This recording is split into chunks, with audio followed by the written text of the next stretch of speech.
Good morning students. प्रज्ञा विद्यालय के online classes में आपका स्वागत है। और आज हम कक्षा 10वीं का संघवाद जो हमारा अध्याय 2 चल रहा था उसी का लेक्चर 4 करने जा रहे हैं। लास्ट लेक्चर में हमने बात की थी कि भारत में जो भाषा की जो विविधता वो किस प्रकार की है और जो भाषा के आधार पर जो राज्य बने थे स्वतंत्रता के बाद उनको बनाने में किन किन दिक्कतों का सामना करना पड़ा था, और इसके अलावा जो केंद्र और राज्य सरकार के जो संबंध वो किस प्रकार के हैं। आज बात करेंगे भारत में विकेंद्रीकरण की। तो पहले तो ये जान लीजिए कि विकेंद्रीकरण होता क्या है। डिसेंट्रलाइजेशन, विकेंद्रीकरण का अर्थ है सत्ता अथवा शक्तियों का केंद्र सरकार से स्थानीय सब सरकारों को हस्तांतरण अथवा शक्तियों का उच्च तथा निम्न स्तर में विभाजन। यानी कि हमारे देश में जैसे मैंने आपको बताया था कि केंद्र सरकार है और राज्य सरकार है, वो दो स्तर की सरकार है, लेकिन बाद में जाकर महसूस किया गया था कि दो सरकारों से काम नहीं चलना इस देश का, इतने बड़े देश का। इसीलिए इन सरकारों से, केंद्र सरकार से मुख्यतः शक्तियों को लेकर, अधिकारों को लेकर स्थानीय स्तर पर दिया जाता है, जिसको क्या कहते हैं, विकेंद्रीकरण। भारत जैसे विशाल देश में दो स्तर की सरकारों से ही बढ़िया शासन नहीं चल सकता। भारत में प्रांत यूरोप के स्वतंत्र देशों से भी बड़े हैं। ऐसा क्यों महसूस हुआ? क्योंकि अगर यूरोपीय देशों के साथ हम कंपेयर करके देखें भारत के प्रांतों को, राज्यों को, तो वो उनके देशों से भी बड़े हैं। जनसंख्या के हिसाब से उत्तर प्रदेश रूस से बड़ा है। अब पॉपुलेशन की बात देखें तो उत्तर प्रदेश की जो पॉपुलेशन है वो किससे ज्यादा है? रूस से ज्यादा, जो विश्व का सबसे बड़ा देश है। महाराष्ट्र लगभग जर्मनी के बराबर है। भारत के अनेक राज्यों के भीतर भी अत्यधिक विभिन्नताएं हैं। इस प्रकार इन राज्यों की सत्ता को बांटने की जरूरत है। भारत में केंद्र राज्य के अतिरिक्त तीसरा स्तर स्थानीय सरकारों का, जिसे स्थानीय शासन कहते हैं। क्या कहते हैं? स्थानीय शासन कहते हैं। जब केंद्र और राज्य सरकार से शक्तियां लेकर स्थानीय सरकारों को दी जाती हैं तो इसे सत्ता का विकेंद्रीकरण कहा जाता है। जैसे ऊपर भी मैंने आपको बताया कि केंद्र और राज्य सरकार के पास जितनी भी शक्तियां, उनमें से कुछ शक्तियां लेकर किसको दी जाती है? स्थानीय सरकारों को, जिसे क्या कहते हैं? सत्ता का विकेंद्रीकरण या फिर विकेंद्रीकरण कहते हैं। इसके बाद देखिए विकेंद्रीकरण क्यों जरूरी था, क्या इसका कारण था? विकेंद्रीकरण के कारण अनेक मुद्दों और समस्याओं का निपटारा स्थानीय स्तर पर अच्छे ढंग से हो सकता है, क्योंकि लोगों को अपने इलाके की समस्याओं की बेहतर समझ होती है। अब आप देखें, अगर केंद्र सरकार को हम ये रिस्पॉन्सिबिलिटी दे दे कि उसको गांव के स्तर पर आकर विकास करना, तो क्या वो कर पाएगी? अगर राज्य सरकार को दिया जाए तो उसके ऊपर भी दबाव ज्यादा हो जाएगा और ना ही वो उस चीज को अच्छे से समझ पाएंगे। तो इसीलिए जो छोटे स्तर की सरकारें हैं वो ही अपने क्षेत्र की, क्योंकि हमारे देश में जो विविधता है वो अत्यधिक पाई जाती है, जाति के आधार पर भी, धर्म के आधार पर भी, भाषा के आधार पर भी। तो इसीलिए उसको समझने के लिए स्थानीय सरकारों का होना बहुत ही जरूरी है, क्योंकि एक बड़े स्तर की सरकार इन मामलों को, इन मुद्दों को, इन समस्याओं को नहीं समझ सकती है। जैसे इसके अलावा इनको पता है कि पैसा है वो कहाँ प्रयोग करने हैं, और इनकी भी पूरी तरह से उनको समझ होती है कि कहाँ पर कितना पैसा उनको लगाना है और किस प्रकार से क्षेत्र का विकास करना है। विकेंद्रीकरण की जरूरत हमारे संविधान में भी स्वीकार की गई। इसके बाद से गांव और शहर के स्तर पर सत्ता के विकेंद्रीकरण की कई कोशिश भी हुई हैं। सभी राज्यों में गांव के स्तर पर ग्राम पंचायत और शहरों में नगर पालिकाओं की स्थापना की गई है। अब गांव की बात करूं तो गांव में क्या है? ग्राम पंचायत। और अगर शहरों की बात करें तो शहरों में क्या है? नगर पालिकाएं हैं, जो छोटे स्तर पर रहकर अपना शासन चलाती हैं, अपनी शासन व्यवस्था चलाती हैं। लेकिन इन्हें राज्य सरकारों के सीधे नियंत्रण में रखा गया था। शुरुआत की बात मैं बता रही हूँ आपको, शुरुआत में कैसे किया गया था? राज्य सरकार डायरेक्ट इनके ऊपर नियंत्रण रखती थी, कंट्रोल रखती थी। इनके लिए नियमित रूप से चुनाव भी नहीं कराए जाते थे। विकेंद्रीकरण नाम मात्र का था, स्त्रियों के लिए आरक्षित स्थान भी नहीं थे। अब ये मैं बता रही हूँ कि शुरुआत में जो विकेंद्रीकरण था वो कैसा था? फिर राज्यों को के लिए ग्राम पंचायत जो अब भी है, नगरों के लिए नगर पालिका जो अब भी है, लेकिन इनके ऊपर नियंत्रण किसका था? राज्य सरकारों का। और ना ही चुनाव नियमित थे और ना ही स्त्रियों के लिए आरक्षित स्थान थे। ये चीजें थी, ये कमियां थी इनके अंदर, जो शुरुआत में जो विकेंद्रीकरण हुआ था उसमें। इसके बाद देखिए, जो सही में अगर कहीं विकेंद्रीकरण आया तो कब आया? वास्तविक विकेंद्रीकरण 1992 में किया गया। कब किया गया? 1992 में। आप इस ईयर को ध्यान रखना, 1992 में किया गया। संविधान में संशोधन करके लोकतांत्रिक शासन व्यवस्था के इस तीसरे स्तर को ज्यादा शक्तिशाली और प्रभावशाली बनाया गया। कब बनाया गया? 1992 में। इसके लिए संविधान में संशोधन किए गए। 1992 ईस्वी में संविधान संशोधन की विशेषताएं क्या क्या थी वो देख लीजिए। आपका बहुत ही महत्वपूर्ण प्रश्न इस अध्याय का एक बड़ा प्रश्न आपका बनेगा कि जो 1992 में जो संविधान संशोधन हुआ उसकी क्या क्या कैरेक्टरिस्टिक्स थी। इसको आप ध्यान से देखिए थोड़ा सा, ये क्वेश्चन बार बार बोर्ड एग्जाम में आता है। पहली विशेषता देखिए, अब स्थानीय सरकारों के चुनाव नियमित रूप से कराए जाने लगे। संवैधानिक बाध्य इनको कर दिया गया। अब पीछे मैंने कहा था कि नहीं होते थे चुनाव, लेकिन अब वो नियमित रूप से होने लगे। दूसरा, निर्वाचित स्वशासी निकायों के सदस्य, स्वशासी यानी कि स्थानीय सरकारों की मैं बात करूँ, स्वशासी निकायों के सदस्य तथा पदाधिकारियों के पदों में अनुसूचित जातियां, अनुसूचित जनजातियां और पिछड़ी जातियों के लिए सीट आरक्षित कर दी गई। देखिए कौन कौन सी, ST, SC और BC जो कास्ट थी, SC शेड्यूल कास्ट अनुसूचित जाति, ST शेड्यूल ट्राइब अनुसूचित जनजाति और पिछड़ी जातियां बैकवर्ड जो कास्ट थी, उन सभी के लिए सीटें आरक्षित कर दी गई। अब उनको भी राजनीति में आने का पूरा अधिकार दिया गया। कम से कम 1/3 पद महिलाओं के लिए आरक्षित हैं। 33% पद पर कौन रहेगा, महिलाएं। जैसे सरपंच भी बनती हैं गाँव की, पंच भी बनती हैं, विधायिका भी बनती हैं जैसे शहरों में। हर राज्य में पंचायत और नगर पालिका चुनाव कराने के लिए राज्य चुनाव आयोग नामक स्वतंत्र संस्था का गठन किया गया। इसको याद रखें।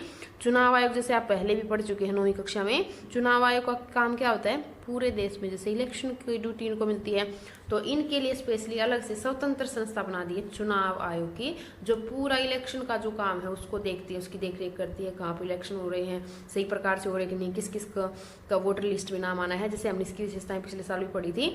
ये सारा काम किसको दे दिया, इसको दे दिया गया।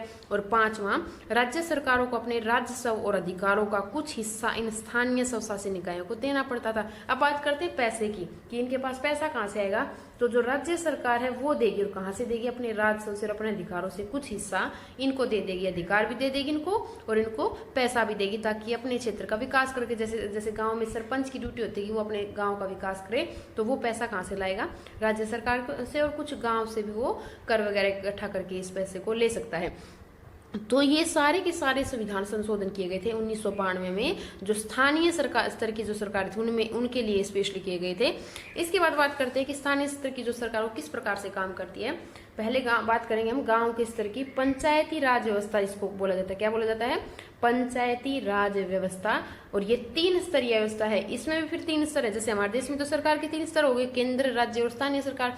अब स्थानीय में भी और नीचे हम आते हैं, तो गांव की अगर मैं बात करूं तो गांव में जो पंचायती राज व्यवस्था उसके भी 3 स्तर हैं। पहला स्तर आप पहले थोड़ा सा इसके बारे में जान लीजिए। 73वां जो संवैधानिक संशोधन जो कब हुआ था 1992 पर, जिसकी बात मैंने की उसी की बात हम कर रहे हैं, और इसको 73वां संविधान संशोधन भी कहा जाता है, के अनुसार पंचायती राज्य में 3 स्तरीय ढांचे की व्यवस्था की गई थी।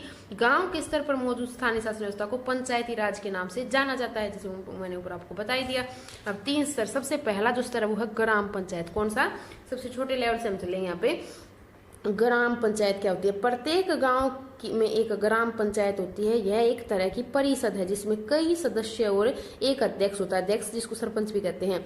सदस्य वार्ड से चुने जाते हैं, उन्हें पंच कहा जाता है। आप ऐसे पहली क्लास, छोटी क्लासेज में इनको पढ़ चुके हैं कि गांव में जो सदस्य होते हैं उनको वार्ड से चुना जाता है, वार्ड बनाए दिए जाते हैं, अलग अलग भागों में बांट दिया जाता है गांव को, और प्रत्येक वार्ड से क्या चुन लेंगे, एक पंच चुन लेंगे, एक सदस्य चुन लेंगे जिसको क्या कहेंगे, पंच कहेंगे। अध्यक्ष को प्रधान या सरपंच कहा जाता है। इस चुनाव में गांव के वयस्क लोगों के से मतदान करवाया जाता है, इनकी इन चुनाव में गांव के वयस्क लोग जो है वो मतदान करते हैं, और यह पूरे पंचायत के लिए फैसला लेने की संस्था है। यानी कि पूरी पंचायत के लिए, पूरे गांव के लिए जो फैसला लेगा कौन लेगा, वो यही संस्था लेगी, ग्राम पंचायत लेगी। इसका काम ग्राम पंचायत के जो बजट है उसको पास करना है। 1 वर्ष में 2 या 3 बार बैठक भी करनी होती है, यानी कि गांव का जो बजट है वो भी पास करेगी ये, और 1 वर्ष में 2 या 3 बार बैठक भी इनको करनी होती है। इसके बाद बात करते हैं जो ग्राम सभा होती है, उसमें जो ग्राम पंचायत में आती है, जैसे ग्राम सभा भी है। ग्राम सभा क्या है, पंचायतों का काम ग्राम सभा की देखरेख में चलता है। गांव के सभी वैसे किसके सदस्य होते हैं, अब अंतर देख ले, थोड़ा ध्यान दे इस पे। ग्राम पंचायत में तो क्या है, चुने हुए सदस्य हैं, कौन कौन, पंच और सरपंच। सरपंच गाँव का मुखिया और पंच वार्डों के मुखिया। और जो ग्राम सभा होती है वो कभी बदलती नहीं है, वो जितने भी गाँव के वयस्क हैं जो वोट डालने का अधिकार रखते हैं, 18 वर्ष से ऊपर के जितने पुरुष और महिला, वो सभी क्या है, ग्राम सभा के सदस्य हैं। उनका काम क्या है, पंचायत के काम की देखरेख करना, और इसके अलावा जो भी बैठक वगैरह होती है उनकी देखरेख करना, किस प्रकार से पंचायत काम करे, वो सारा इनकी देखरेख का काम किसका होता है, ग्राम सभा का होता है। इसके बाद देखें जो हमारा सेकंड जो स्तर है जो हमारी पंचायती राज का, वो क्या है, पंचायत समिति। कई ग्राम पंचायतों को मिलाकर पंचायत समिति का गठन होता है। इसे मंडल या प्रखंड स्तरीय पंचायत भी कहते हैं। क्या कहते हैं?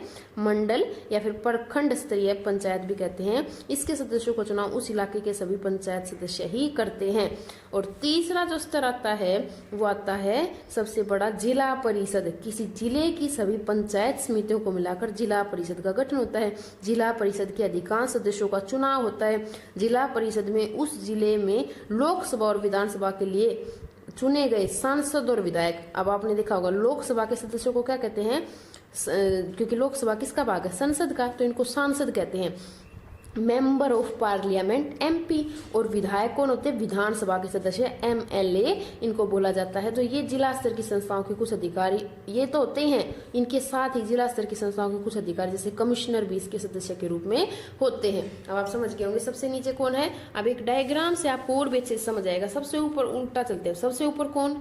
जिला परिषद। जिला परिषद के नीचे पंचायत समिति। अब एक जिला परिषद में कितनी पंचायत समिति? जितनी उस जिले में है वो सारी आ जाएंगी पंचायत समितियां।